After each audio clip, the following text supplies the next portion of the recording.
team, ça va? Donc une petite vidéo, je crois que ça va être la première vidéo que je vais faire depuis que j'ai repris les courses perso.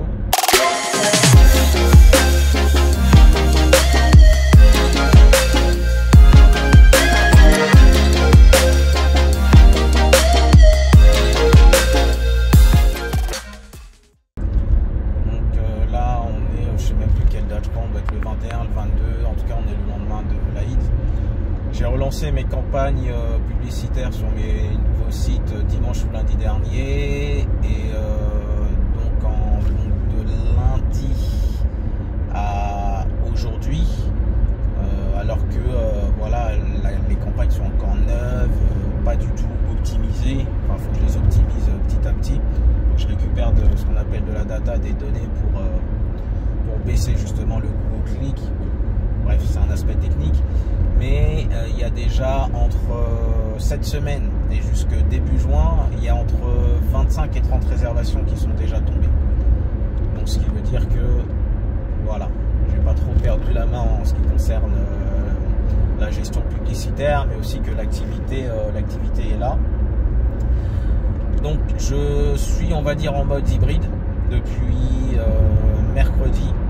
Mardi j'ai une réservation, mais grosso modo, j'ai surtout fait de l'application. Hier, qui était jeudi, et hier vendredi, ça a été de bonnes grosses journées. Surtout hier, où je crois que j'ai dû avoir quasiment 8 réservations, dont 3 c'était des réservations de van que j'ai dû redispatcher dans des groupes WhatsApp. Bon, que dire. Donc là déjà, pour la petite histoire, j'ai récupéré un client égyptien au terminal 1. Donc son vol s'est posé à 15h. J'ai récupéré, il est sorti vers 16h. Je l'ai déposé à l'hôtel Claridge. Et là je suis en train de remonter pour récupérer des clients qui viennent de Turin au terminal 2G, que je dois déposer dans un hôtel dans le 12e. Bon, déjà tous les vols ils sont en retard, quasiment tous, depuis que je fais des récup aéroport. À la limite ça m'arrange, parce que ça évite de bombarder, alors que vous savez j'aime pas ça moi, bombarder sur la route. Donc là le vol par exemple des clients italiens qui devaient se poser à 17h30, il va se poser à 18h04, et là il est 17h36, donc terminal 2G. Bon, voilà, tranquille, ça va le faire pépèrement.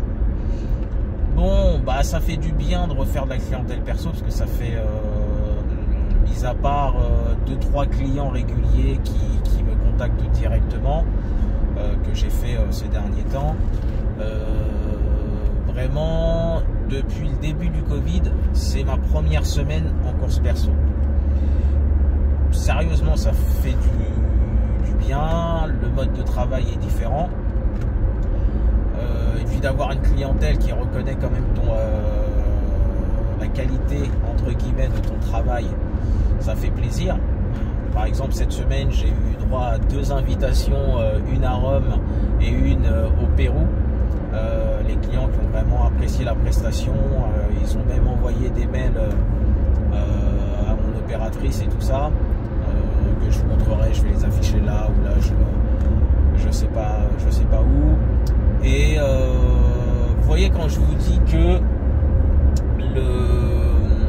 et une fois de plus, je veux pas lancer ou relancer un débat, mais c'est le client qui va vous dire si votre manière de fonctionner est bonne ou pas. Vous voyez, j'ai été habillé quasiment comme ça, jean, petite bottine, chemise, veste en cuir. J'avais cette veste en cuir là.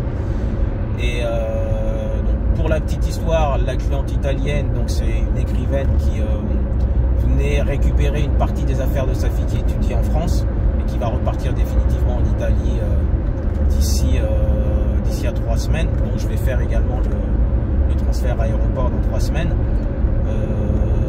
Bon, je les ai aidés quand même à descendre 4 valises du 4e étage, escalier en colimaçon, le truc bien relou. Alors que quand elles sont arrivées à l'aller, enfin quand la mère est arrivée à l'aller, je sais pas si c'est un chauffeur de... Je pense que c'est un chauffeur de taxi. Hein. Pour pas leur lancer la pierre. Après, je peux comprendre. Le type, il a pas voulu monter les 4 étages. Donc, il a laissé la mère et la fille monter les 4 étages avec les valises. Donc, bon, moi, j'ai pris soin. Et je leur ai rien demandé en plus sur la presta. La course, elle a été facturée 59 €. Voilà. Donc, en plus, je l'ai même aidé à aller, parce qu'elle était un peu en panique de rater le vol, donc pour enregistrer ses valises, et puis au final je l'ai laissé au bon soin des agents CDG qui étaient là pour l'aider justement à enregistrer ses valises, et elle m'a dit vous avez mon numéro, si vous passez à Rome, vous passez à la maison, il n'y a pas de souci, tout ça. On verra. En tout cas, merci. La même chose hein, pour des clients péruviens. C'est la première fois que je faisais des clients péruviens, donc ça pour le coup c'est également une bonne chose, parce que c'est une clientèle qui à la base bon, sans être péjoratif, bon après on connaît pas la situation des gens, mais c'est pas forcément un pays avec un fort pouvoir d'achat, mais voilà, avoir de la clientèle péruvienne, et j'ai encore des péruviens la semaine prochaine, donc ce qui montre que vraiment Paris, quand les gens doivent voyager, même si c'est la première fois, parce que pour 2 d'entre eux, hein, c'était la première fois, il faut qu'ils fassent vraiment impérativement Paris. Ce que j'ai constaté, c'est que les gens, ils kiffent, sérieusement, la clientèle étrangère kiffe faire ce qu'on peut appeler des road trips, c'est-à-dire qu'ils vont visiter 3-4 villes en Europe. Eux, ils venaient justement de Rome, et avant, je crois qu'ils étaient en République tchèque, avant de repartir, donc pour le Pérou. Voilà, et oui, pour en revenir à ce que je vous disais concernant que c'est le client qui c'est lui qui détermine si vous faites bien votre job ou pas. Le client que j'ai déposé juste avant là, égyptien, j'ai pris un de ses amis hier. Pareil, je l'ai pris. Ça s'est bien passé. Lui, je l'ai descendu rue Vernet dans un Airbnb. Donc, vous voyez, les endroits, c'est à côté des Champs-Élysées. Donc, c'est des gens qui ont quand même si, voilà, on peut, vous les voyez comme ça, vous dites c'est monsieur et madame tout le monde, mais aller au Claridge et aller rue Vernet dans un Airbnb, la nuit, c'est minimum 150-200 balles. Hein. D'accord? Il y en a qui vont vous dire, ouais, c'est pas grand-chose. Mais moi, personnellement... pince monseigneur que je suis, moi je vais pas mettre 200 balles dans une nuit d'hôtel ou dans un Airbnb. Voilà, après je sais pas, il y a peut-être des VTC qui peut-être une fois pour le kiff, une de nuit, mais je vais pas passer une semaine, c'est hors de question. Voilà, donc c'est des gens qui ont quand même des moyens. Pourtant mon aspect vestimentaire ne les a pas gênés, et le fait justement que son ami que j'ai pris hier, il a kiffé la prestation, et quand on était dans la voiture, il me dit, parce qu'on a discuté en anglais, et il me dit j'ai mon ami qui vient demain avec sa mère, je voudrais que vous alliez les récupérer. Voilà, bon, je lui dis envoyez juste un mail à l'opératrice, elle va faire le bon de commande et elle va vous confirmer ça sera peut-être moi ou un autre chauffeur.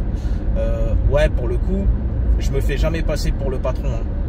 Si vous avez des courses perso, petit conseil, ça vous aide pour les pourboires, ne vous faites jamais passer pour le patron, faites toujours entre guillemets sous-entendre au client qu'il s'agit d'une grosse boîte avec plusieurs chauffeurs.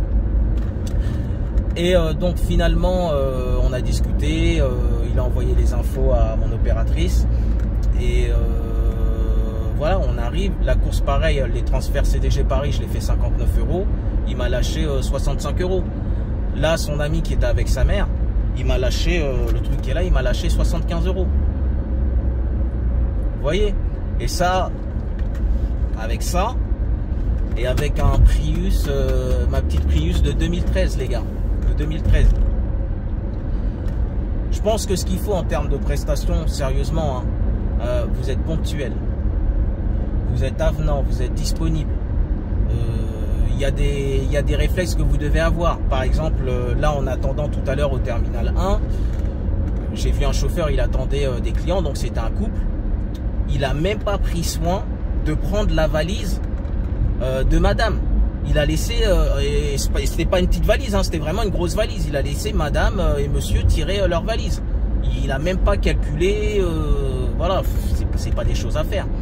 Donc, au moins prenez la valise de madame, ou à défaut, proposez toujours d'aider les passagers. Donc, comme je vous dis, voilà, disponibilité, sourire. Et puis, un avantage dont je vous ai déjà parlé maintes et maintes fois, je vous jure, hein, parler anglais. Je vous demande même pas d'être bilingue, mais vraiment, quand vous parlez anglais, ça brise la glace directe. Ça brise la glace directe, ça rassure le client, puisqu'il est là en se disant qu'il peut communiquer avec la personne, en fait. Et vous pouvez aborder des sujets. Regardez, avec le client égyptien d'hier, on a parlé justement des voitures électriques, le fait que c'était les Asiatiques, spécifiquement les Chinois, qui maîtrisaient cette technologie-là. Pour la petite histoire, c'était une cliente que j'avais qui avait un poste d'ingénieur dans une grosse marque automobile française, qui me l'avait déjà dit à l'époque, je crois que c'était en 2018. Et elle m'avait dit que beaucoup d'usines de voitures électriques allaient être en Asie. Et pour le coup, elle avait totalement raison. Et c'est ça qui fait la différence. Vraiment. Après, effectivement, être en costume, dans un véhicule un peu plus classe, voilà. Mais moi, c'est ça qui me plaît dans les courses privées, surtout quand tu as ta propre clientèle. C'est pas des clients que tu récupères par des dispatchs via des groupes WhatsApp. À la limite, c'est un peu toi qui fixes tes règles. Et au final, si ça passe, voilà. Je vous affiche encore les messages qui sont envoyés. Donc oui, on peut faire de la clientèle privée sans forcément avoir de costume. Et ça nuit pas forcément. Pas du tout. Autre chose également, ce que je peux dire, vraiment la saison elle va être bonne. Elle va être bonne parce que j'ai aussi fait des clients chinois alors que j'en avais très rarement fait. Mais bon, eux c'est plutôt, ils sont assez jeunes, hein, donc c'est la nouvelle génération là qui sont très... qui voyagent pas en groupe comme leurs parents, hein, parce que la clientèle chinoise un peu plus âgée, eux ils voyagent en groupe avec des gros cars, tout ça. Mais ouais, et là en déposant justement au Claridge, donc à côté des champs, les champs c'était blindé de touristes. On est au mois d'avril, je vous jure, j'ai jamais vu autant. On aurait dit que c'était l'été là. Je vous jure, on aurait dit que c'était l'été.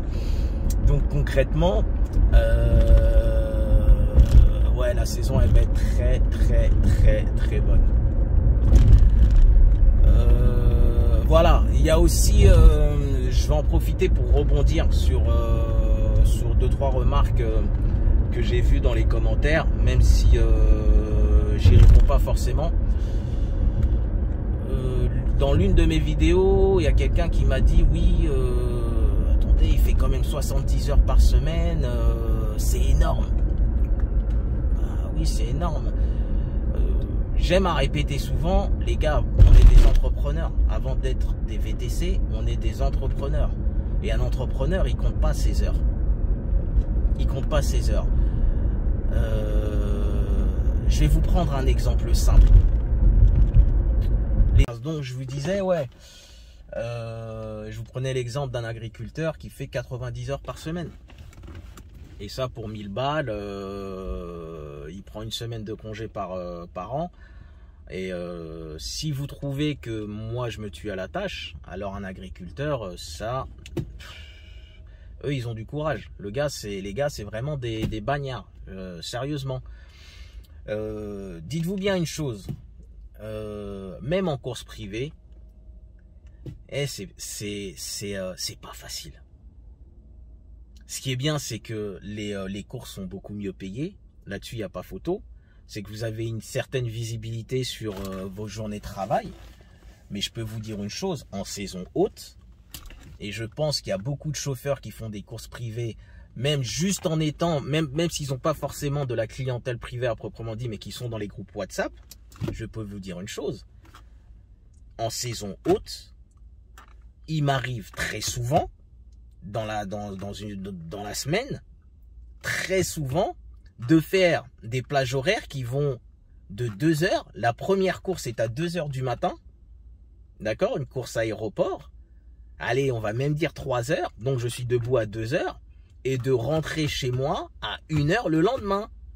Parce que toute la journée, tu as des courses, et il faut à chaque fois que tu te tapes, un vol charter qui est en retard, qui arrive au terminal 3, Roissy-Charles de Gaulle, aux alentours de minuit, minuit et demi, pour ramener le client chez lui. Mais vous allez me dire, ouais, mais tu peux dispatcher. Les gars, quand vous voyez que les chiffres montent vite, quand vous enchaînez, quand vous avez une bonne grosse journée, mais bien sûr, tu as envie de faire un maximum de courses.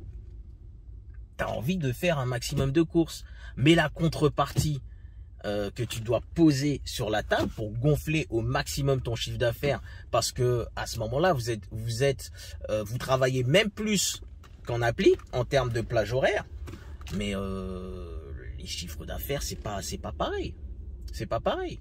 Après, je vous le dis, c'est même plus fatigant que de l'appli. C'est même plus fatigant que de l'appli parce que vu que c'est beaucoup de courses, Orly, CDG, Disney, moi c'est ce qui m'avait un petit peu fatigué sur la fin. C'est des courses longues, c'est des courses extra. Et l'autoroute, ça fatigue, les gars, ça fatigue, sérieusement. Donc oui, en application, vous faites beaucoup d'heures, mais croyez pas que c'est en course perso, je suis comme ça. Hein. Le gars qui est comme ça toute la journée, il fait pas grand chose en termes de chiffre d'affaires en course perso. Hein. Et vous pourrez demander, je vous le dis, vous pouvez faire des très longues journées lorsque vous êtes en course perso. C'est pas voir, mais c'est même plus que quand vous faites de l'application. Donc voilà les amis, c'était une petite vidéo, hein, une petite première vidéo suite à ma reprise un petit peu en mode hybride. Donc ce que je vais faire, je vais essayer de faire dès que possible une journée en mode hybride et une journée en full course perso pour vous voyez un petit peu comment ça se passe. Ok, bon, pour ceux qui bossent, force et honneur, et pour ceux qui se reposent, bon repos. Ah, ciao la team.